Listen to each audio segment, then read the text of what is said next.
How should teachers start every day? What are the best ways to organize our workspaces? And when is the right time to leave the school building? Welcome back to another episode of the Teachers on Fire podcast, airing live on YouTube most Saturday mornings at 8 a.m. Pacific and 11 a.m. Eastern. My name is Tim Cavey, and my mission here is to warm your heart, spark your thinking, and ignite your professional practice. Today's Teacher on Fire is Liz Prather, a 30-year high school classroom teacher. Liz is the co-director of programming for the Kentucky Writing Project. She holds an MFA in fiction from the University of Texas, Austin, and is the author of 3 books about teaching writing from Heinemann Press: Project-Based Writing, Story Matters, and The Confidence to Write. You can connect with Liz on LinkedIn and on Substack. You'll find her there as well, and that's how I found her. Liz, thanks so much for coming on the show today. Are you, my friend, ready to light it up? I'm ready to light it up, Tim. Let's go. That's good news. Well, as I said to you off air, I've been away from this show for a little while, so I'm a little rusty, but I'm so thankful that you are here with me this morning, and I'm back in the studio, as I like to call it. You recently published a post on Substack titled 5 Small Rituals to Save You in the Coming School Year, and I'm thrilled that you've agreed to share them with my Teachers on Fire audience. So are you, Liz, ready to get into them this morning? Absolutely. Let's do it. Okay, so we're talking about 5 daily rituals that you can practice, my friend. Teacher on Fire, wherever you are. These are simple and universal, and I do believe they're going to be helpful in your practice. So, Liz, take us into the first one, arrive early. Tell us about that. So let me just, before, I want to give some context to your listeners. I work as a coach in the schools now. I'm retired from active teaching. Had a wonderful career for 30 years, and I do some coaching in the entire Commonwealth of Kentucky. We have 120 counties. We have lots of schools, different rural schools, inner city, urban schools, private schools, charter schools. And so what we know right now is a point in education. There are a lot of teachers that are retiring, that have this kind of institutional knowledge that is not taught in colleges of education and is not taught in teacher training programs. And we have a lot of teachers. In fact, many of the schools that I'm in right now have 75% of their workforce have 3 or less years behind a classroom desk. Wow. So, when you think about that, and Tim, you probably know this, you don't hit your stride until you're 3 years into a job, right? You don't, especially in education, you really don't hit your stride. You don't understand you're just trying to stay one step ahead of the students. I think that first year, you're trying to figure out all your systems and your protocols. And so I decided to write the Substack because these are the kinds of things that no one really tells young teachers that will save their energy for the things that really matter and not break them down and burn them out at the beginning. So that's kind of the context that I wanted to share with your listeners. The very first one is to arrive early. Now, that may sound like something that is actually detracting from energy, but it actually restores teachers in a way because it reduces the stress. And so my story is the last 15 years, I had a 45-minute commute. I live in a rural community, but I had to drive to urban school that I spent the last 15 years of my career in. And so if I left early, I missed the rush hour traffic. It was very peaceful. I would get to school. No one was at the copier. I could find a good parking space. I did not have to come into the school rushed and overstressed by traffic or by just not having time enough to get my plans written on the board or what have you. The amount of time it took me to kind of unlimber, make a pot of tea, just wait for the students to show up, really allowed me time to breathe. And it really allowed me to ground myself and center myself so that I could impact my day in a way that was really positive. I resonate with that so much. I leave my home obscenely early, Liz, but by doing so, I get a really quick commute and I avoid accidents and jam ups on the highway. And as a result, just as you described, I come into the day feeling great and relaxed. And I wouldn't trade that for anything. So I'm going to second that. Let's get into daily ritual two. Take 5 for yourself. What does this look like for you? So I'm a writer, and so I I often describe myself, or I ask teachers to describe themselves. Are you a teacher who sometimes writes on the weekends, or are you a writer who gets their health insurance through teaching? So that's a real framing, right? If you think about yourself in one of those two ways. Um, but I'm a writer who got her health insurance through teaching. Okay, Loved my career, absolutely loved it, but I always sure. identified as a writer primarily. So the 5 minutes for me looked like writing. So I would come in early, I would unpack, I would put my plans on the board, I would make myself some tea or some coffee. And then I would sit down, and I had a variety of ways that I would do this. If I was working actively on a book, I would just open up a blank Google document and start typing some things that I knew were on my mind during that commute, kind of download some ideas that I had for the book. If I wasn't writing on a book actively, I would just journal. I may pull out a book, put out a composition book or a spiral bound notebook or something, and just write some things that I hope to accomplish during the day, kind of set some intentions for myself. But the end of the day, I also took 5 minutes to write. And that was very different than my morning because it was all documentation. So it had everything to do with what had happened during the day. So its purposes were serving reflection for me, what went well, what didn't go well, and documentation. Maybe a to-do list. I need to call these 3 parents. I need to circle back around with a student for do some revision pieces or what have you. And that was kind of my to-do list for the next day.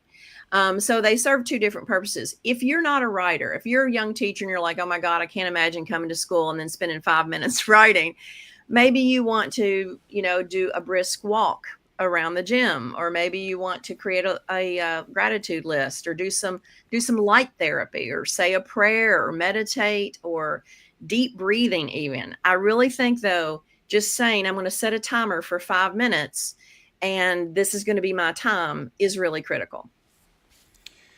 Writing isn't going to be for everyone. I know you would agree. I'm assuming you would probably agree with that. But I do agree that if you want to write, and I'm one of those educators that enjoys the writing process, it's great to keep it going every day. So even just a few minutes, right, Liz?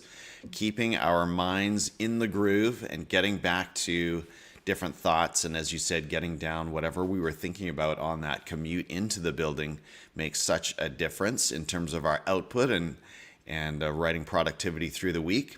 Now, let's talk about how can we organize our room, organize our space for efficiency. What did you do to really make your space efficient?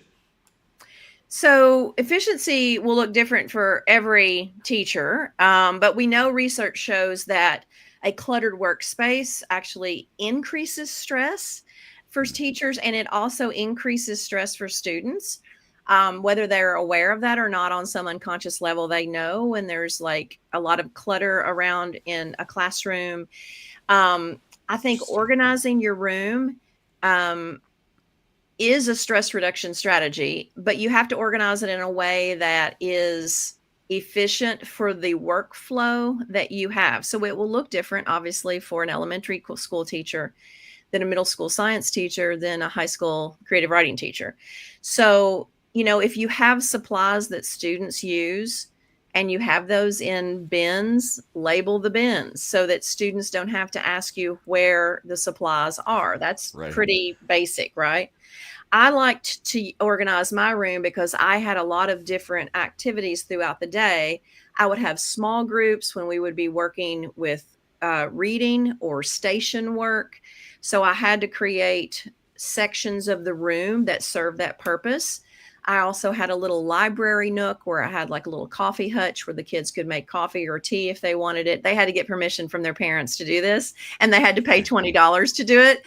But it was a really cool thing, and they loved it, and they actually took very great care to not break that privilege. So if they wanted to do that, that was during individual studio time. So they had chunks of time during the week where they could just write independently. And so that area served for that purpose. In another corner, I may have a very small like seating arrangement where I would be working with students on tier 3 instruction, where I was doing some tier 3 intervention. I had a long table near the window with lots of supplies where students who were working on projects could work together. And then I also had a rolling storage cart that had 10 drawers. So I had a drawer for um, papers that needed to be graded and papers that needed to be returned. Now, that was early in my career when I had that. I kept it. It became obsolete the last 3 years of my teaching career because I was basically 90% paperless. So I did mostly everything digitally. But that was one of the things, if you're still working with paper, that's one of the things, just keeping that paper tiger managed is really important.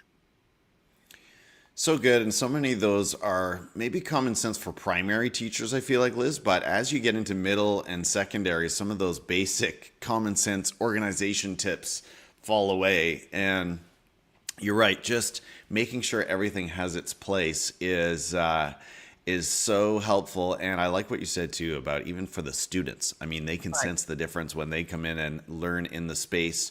Teachers on Fire, if you're joining us on this Saturday morning, thank you. If you're finding value in this conversation, go ahead and like the video on whatever platform you are joining us on. Liz, let's talk about looking out for your future self. What are some of the small moves we can make that make it easier for our future self when maybe we are tight on time or in a stressful situation? So I'm going to give you a scenario and I want you to tell me what Okay. you would do. Oh, no. You've worked hard all day. Yeah. You had an after school faculty meeting. Then you had some tutoring. You had some students come by your class and you were tutoring. You had a parent conference. You were exhausted. You had to pick up your own children from soccer practice. And you look and you're getting ready to pull into your wherever apartment, subdivision, wherever you live. And you notice your gas tank is on empty. Mm. What do you do? Well, I probably would, and I maybe know where you're going with this, but I probably would muster up the energy to go fill that tank because that next morning, that's not going to be good if I have to stop for gas. Okay, so I love this. You said monster up the energy. Is that what you said? Oh, Muster up the monster. energy. Yeah. Okay, I like monster too. I'm going to monster up the energy. It Yes. is a moment of discipline. It is Right. a moment of discipline where you're Yes. actually saying, I'm going to defer like the pain right now. I'm going to move beyond the pain of doing one more thing in this Right. exhausting day because I know in my morning self, my future self, I also will be pressed for time and it'll be the morning. And I have all those things I have to do in the morning and I want to get to school early.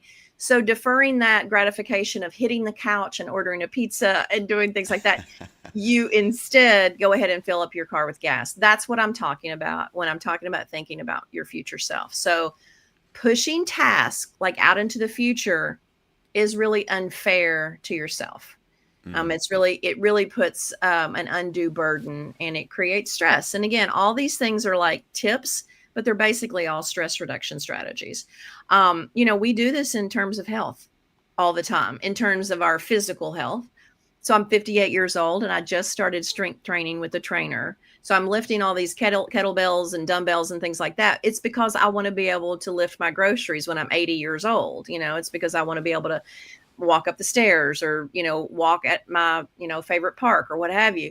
So we do this health wise, but mentally with teachers, I think if we do these kinds of things, just address the task as immediate as you can.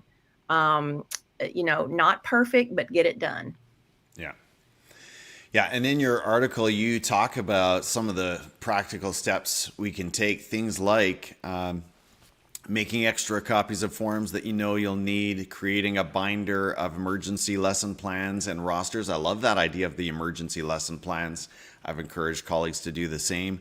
And keeping a small stash of snacks and emergency lunches, I think, makes so much sense. One asterisk I wanted to add there, Liz, is that I feel like every building I'm in, there's a bit of a struggle with mice. And so you just have to be careful about that stash of snacks to keep it well sealed so you're not inviting some of our small furry friends overnight. But yeah, that makes a lot of sense. Last daily ritual is leave school within an hour of the last bell. Talk about why this is important. This is a one that took me a long time to learn. I thought I was doing myself a favor. I thought I was really showing my team that I was, a go-getter, that I was ambitious. And it ended up by year 5, 6, 7, it was so taxing to me because I had become routinized to that. And I had become like, if I left even an hour early, I felt like, it was a shameful thing, or I don't know where that comes from. I'm an Enneagram 3. So I don't know if you know anything about Enneagrams, but we're very project oriented. We're very driven to that. So about mid-career, probably around year 10, I just made a decision. I'm not staying here an hour after the bell rings, not 1 hour, not 1 minute after the hour am I going to stay. Now, obviously I stayed for faculty meetings or parent teacher conferences, but if you're working 3 or 4 or 5 hours after your contracted time, you're positioning yourself for burnout. I mean, there's nothing that can be done in those 3 or 4 hours that can't wait until the next day. Or can't wait till the weekend. And again, that's not contracted time, but you have a little bit more leisure. You're a little bit more leisurely to do those things if you need to get those done. I do think, and I will tell you this, all the young teachers that I work with that are have 3 or under years, they don't have the problem with work-life balance that we did, or that I did. I can't speak for you, but these young teachers that I am mentoring and coaching, they really get this. They understand. There is something about that generation of teachers. They totally understand the idea of work-life balance. And if it doesn't get done an hour after school's over, it just doesn't get done. And they just move on with their day. So yeah. I think it's really critical. And I think it's a real positive that they do that. I completely agree. I do see that generational shift or divide where I am as well. And I think, hey, more power to them. That's something really important, and it'll help sustain them over the long term. I agree. I don't know if you're familiar with this idea of, I think it's called Parkinson's Law, but wow, if you say to yourself, I'm going to stay at the school building until I'm finished everything, look out. Because everything is sort of infinite when you're a teacher. So I like that hard and fast rule of 1 hour after the bell. Liz, I've got a few more minutes with you, and I want to pivot now into writing. You are an expert in this space. So tell us, what's one idea that you've been thinking about lately in terms of your approach to writing instruction in 2025? Okay, I love this question.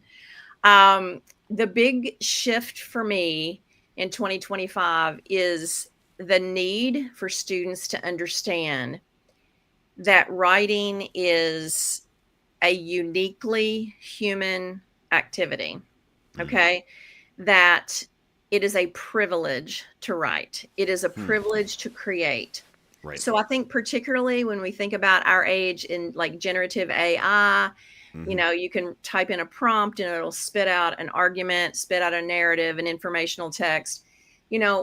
Students need to know that writing is not just something we do for school. It's not just an academic exercise. It's a heart exercise. It's a human thinking, feeling experience. That's the shift that has to take place. Because if it's not that, then we can just give up and let the machines do that work. And, and I think there was and I actually wrote a Substack about this as well. There was during the Olympics, there was Google's generative AI tool called Gemini. And it showed this advertisement came on during the Olympics where there was a father talking to his young daughter about her adoration for a celebrity track and field Olympiad. And she wanted to write a letter to this celebrity, this hero of hers. Sure. And so the father encourages the daughter to get on Google's Gemini and allow the AI to write a fan letter. Mm. And I just thought, this is the lowest, this is the nadir, this is, it's the one thing that you can do as a human is to be able to express your love for another person in a letter, right? And so it's your voice, it's your life, it's relevance, it's your value, it's your worth, all that comes out in writing. And so my big push is to convince students that this is an activity. If we give it up, we're giving up ourselves. Oh, that was quotable and clippable. Thank you so much for that, Liz. Sure. I will add my applause to that. And I want to get back to something you mentioned earlier in the conversation. You talked about how you are a writer who uses teaching for the health insurance. I'm not getting it exactly right, but I love that idea. And I wish more teachers, even teachers of writing, saw themselves as writers. So Right. what's your encouragement for those educators who they support student writing every day? They love that process, but maybe they doubt the value of publishing and writing their own work. Right. So I think the world needs more teachers who are writers, and not just who are writers, but that are writing about what it's like to be a teacher and writing about their experience as teachers, but also writing about their content, and writing about their practice. I think that is really, really critical. Teachers are just not good at their own PR. They're not good at promoting themselves and advocating for themselves when it comes to that. I think there's some dynamite teachers. I can't tell you how many times I've talked to dynamite teachers, and when I suggest that they write a book, they're like, "Oh, I really don't know anything." I was like, "Are you kidding me? Are you kidding me? I just saw you like convince a group of sixth grade boys to read a sonnet. What are you talking about? You're a magician, you know?" So I think every teacher has a book in them. Every teacher has a book in them. And I think that when I was writing my first book, there were so many things that I did intuitively, Tim, in my classroom. I did it without thinking. It's a gut thing. You kind of know. It's like there's a tipping point in a class where they're about ready to slip into some kind of mayhem, and you just sense it, and you slide in with something, and you're on the fly doing some kind of instructional strategy that you just pulled out of the back of your head. Well, when you have to write about that and you have to actually articulate what it is that you do, it is so hard. And every teacher needs to have that opportunity to do that. So, I would encourage any teacher to write, number one. I would encourage any teacher to write about their practice.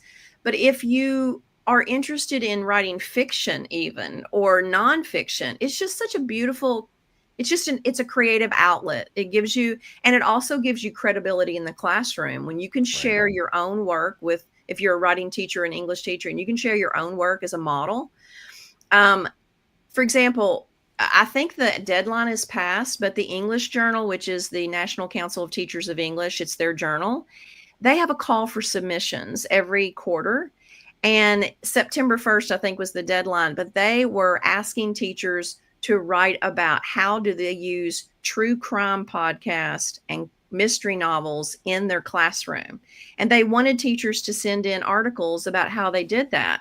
And I thought, what a great opportunity to write about something that's not really covered before, So I don't know.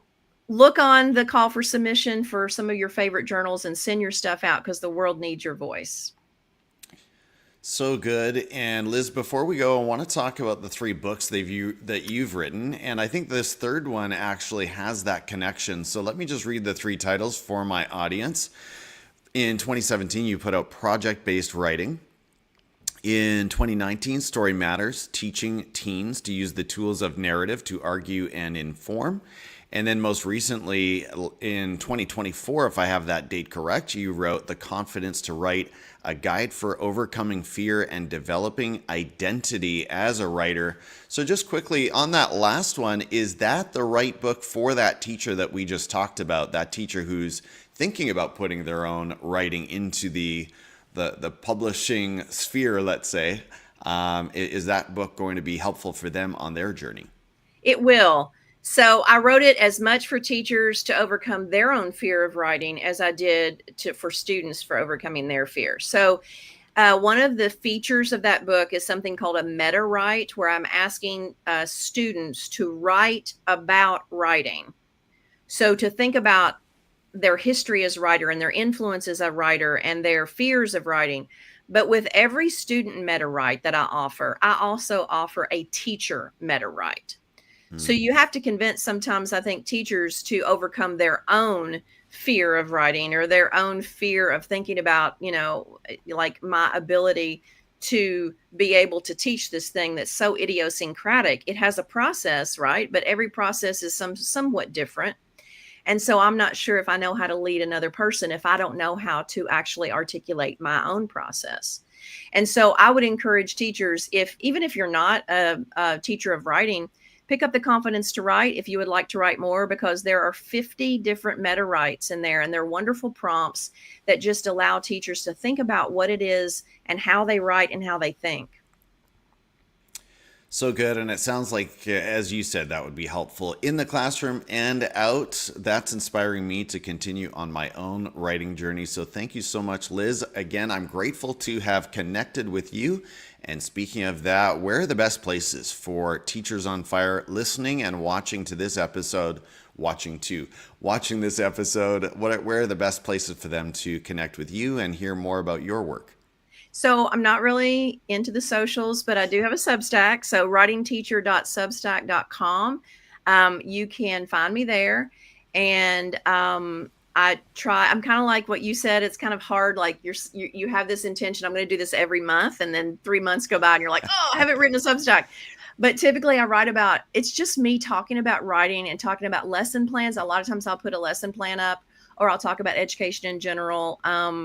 And it is free. I don't have any subscribers. That's something that I'm interested in actually moving into in 2026. So, and offering some packets and some kits. So great. Well, thank you for sharing that. Thank you for Thank you, sharing your Tim. practice and just reflecting on your work so openly. And I was really taken by that article. That's how I came across you. I'm glad to be connected. And Teachers on Fire, if you're not connected to Substack as a platform, maybe you're hearing that word for the first time, I'd encourage you to go on over to Substack and start an account, create an account. It's very quick and easy to do so. And you'll be able to connect with people like Liz and me and others who are writing about their practice. Well, Liz, thank you again for sharing your time with the podcast today. This has been fun and inspiring. Teachers on Fire. I'm your host, Tim Cavey, and I'm so grateful that you decided to spend some of your day listening to this episode. I hope that in some way the content you heard today from Liz Prather sparked your thinking and ignited your practice. And I'll meet you next week right here on the Teachers on Fire podcast. Take care, everyone. Have a great weekend. Bye-bye.